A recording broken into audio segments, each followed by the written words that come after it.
I'm sitting around with the young homies and they breaking down me this new music of what's going on. Right. And these guys basically telling on themselves. Like, if you notice, when we was making music like that, there was no names being mentioned. Right. There was no blocks. There was like, we're saying pretty much your imagination, you take the rest of it. Right. They're not like that right now. They're... Well, let me say this, because in the beginning, I went through a lot of that too. Because I'm not a carpenter, I'm not a mechanic, I'm not a roofer. I can't tell you nothing about those things, but I am a hustler and I come from the streets. You know what I'm saying? But when I was telling people what I was experiencing, what I was going through, it kind of felt like dry snitching. You see what I'm saying? It wasn't, because original gangster rap would have been like, they say it's a cautionary tale. Well, when you say hit the brakes, hit the lights, voila, there go them bricks. Yeah, you know, some people still have stats, compartments like that, you know what I'm saying? So, but for me, it was my truth.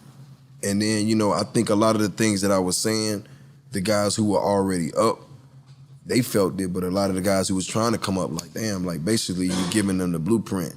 But it was about survival for me, you know what I'm saying? That's all I really knew, you know what I'm saying? So it wasn't nothing else I can really say. Like I couldn't, what I was gonna talk about, like I'm not, you know. That's funny as hell because my first album, N.O.R.E. Report, after that, people had to come to me and say, you know, you could imagine some of this shit. Like, you know, like, I didn't have to use that was the era. You didn't imagine it, really. I didn't, I mean, no one even told me that. What you knew about it. Yeah. I swear to God, Patchwork, studio, the same thing. I never forget.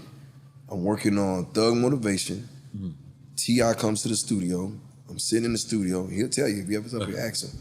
You know, I'm doing my Thug thing. I probably got about 2.5 in the booth. Sitting with me. I'm sitting, I got the machine going and everything. And I never forget, he came in there where I was and he looked in, he's like, yo, let me holler at you for a second. So he took me in the hallway, we walked in the bathroom. I'm like, what are we walking in the bathroom for? He's like, I just want to talk to you. You know how Tip is, he look under the stalls and everything. You know what I'm saying? Like his G14 classified. And he goes, G14 classified? Right, he goes, yo, you know you can't do both, right? Right. And I'm like, what do you mean? He's like, you can't rap and do what you're doing. Right. Because he said, and you're talented, you're gonna blow at some point. Right. And if you continue to do what you're doing, you know what I'm saying, I don't know how it's gonna work out for you. Right. And I looked at him, I said, well shit, but don't you do both? Because you the rubber band man. Right. He was like, hell no. Right. You know, I left that alone a long time ago. And for me, it was like, that was a real wake-up call. You know what I'm saying? Because I remember shortly after that, you know, I was having a lot of nightmares about, you know, just trying to make it and this one last thing, and then I got caught up, and you know I was losing a lot of weight because at the time Thug Motivation was coming out. You know, everybody started getting indicted and going to prison, like especially everybody I was hanging out with. So it was like a real dark time. And now I'm drinking, I'm smoking, my mind ain't clear. You know what I'm saying? So I'm having a lot of mistakes, and I just remember T.I.'s voice in my head saying that. Can't do both. And I remember I had like these two Nextel phones, these chirps. It was like the phones. You know what I'm saying? And I rolled down the street one day and just threw them out the window. And I was done. Man, that's like my I was like done. Like when I would see people in the street, they're like, yo, nigga, I owe you money. Come. I'm like, no, you don't owe me nothing. Right. It's a rap. Keep that, you know what I'm saying? Live your life. I'm gonna do this. And it was so funny to people that I was really trying to be a rapper. Like you wouldn't know how many homies laughed at me, thought it was funny. And I never forget when I got that first deal and I got that first, when them boys came on the radio and then I was Freedom Boys! Yeah, I was warming up and everything was happening. It was God, man, because it wasn't me. You know what I'm saying? I wasn't doing anything different. I was just sticking to my guns and doing what I love, but it was all starting to happen. And the minute everybody started getting indicted is when I started blowing up. And it was like the craziest thing ever, bro. It was just like, I was like, damn, I'm supposed to be here. Right. You know what I'm saying? And, you know, so shout out to that, man. You know, shout out to the big homie. Let me tell your Akinelli story. Let me ask you something. No. This is something even ella. I want to take a shot to it too. But G Herbo just dropped an album called Survivor's Remorse. Yes. And it's something that's very, very real because we all deal with that because I'm sure you was a part of a bunch of different people and you're one of the 30 that probably made it or one of the 100 that probably made it. And me, I just won an award right? That's right. Don't forget that. Shout out to that, baby. And it was weird to me because I got a lot of calls. I got a lot of unnecessary calls that I never got before. And it started to dawn on me that it's like, damn, some of these calls I actually take because I have survivor's remorse. I'm like, damn, this guy would never be in my position. This guy, so if this guy asks me for something, show him love, I'm doing it, but I'm like, damn, this is too much for me. Right. Have you ever dealt with that? Oh no, man. That's my life story. Whole face. You got stressful. Yo, this whole face. Take a shot for that. Come on. You should have seen your own face. Salud. But explain it. I made at one point I had my whole neighborhood living in my house. Jesus. My first mansion I had, my whole neighborhood lived there. It was an open door. 60, 70 people in there at a time. You know what I'm saying? You was loose, Jeezy, yes. I was, but I just felt like when you from the hood, you real, you gotta take care of everybody, put everybody on. That was your responsibility. You felt that responsibility. Right. And then,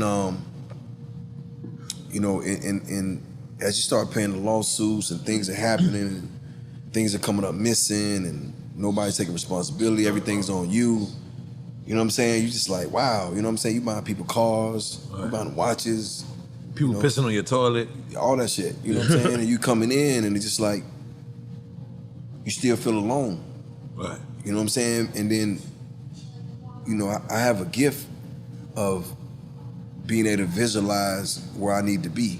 Right. And what's the best way to get there from A to Z without compromising my integrity. Right. And every time I took a step towards that, I would see how people around me would react. Right. You know what I'm saying? And it's just like, as the money started coming in, you know what money now is like, everyone changed. Yeah, everyone changed. Like, almost like you like food.